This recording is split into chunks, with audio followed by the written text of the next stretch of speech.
Now, Qatar's Prime Minister has pledged $100 million in humanitarian aid to Ukraine. Sheikh Mohammed bin Abdulrahman Al Thani made that announcement on a visit to Kyiv. In continuation of our humanitarian efforts, His Royal Highness has pledged $100 million in order to alleviate the dire humanitarian conditions in Ukraine. It will be channeled to the health and education, infrastructure, water resources and demining efforts. Well, let's speak to Vaessen. She joins us now from the Ukrainian capital. Tell us a little more about the outcome of this meeting here.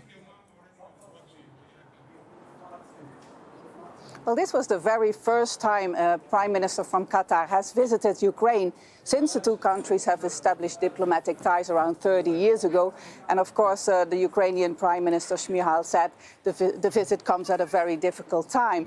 One of the main topics was the possible resumption of the grain deal that collapsed around 10 days ago. And the Ukrainian Prime Minister said that Russia, by withdrawing from that grain deal, has jeopardized the lives of millions of people in Africa and Asia, but also, of course, in the Middle East, there's a lot of concern. So Qatar has now pledged $20 million to help resume this grain deal, especially also for nations in Africa. And also on the table was this Zelensky 10-point peace formula, which was launched last year.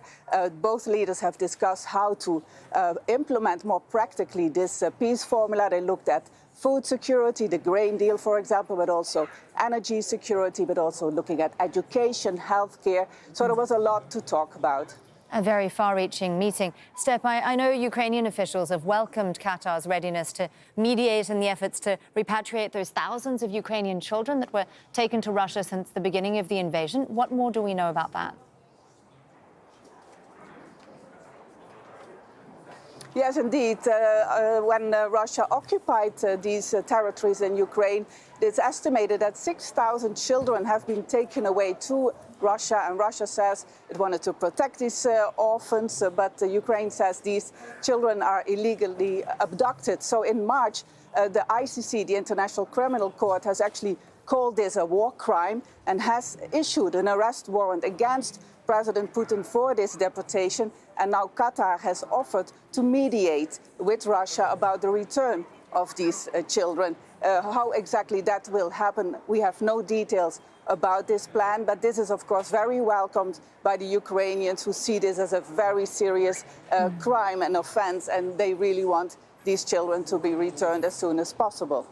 Vaessen there with the latest for us from Kyiv and that meeting. Thank you, Step.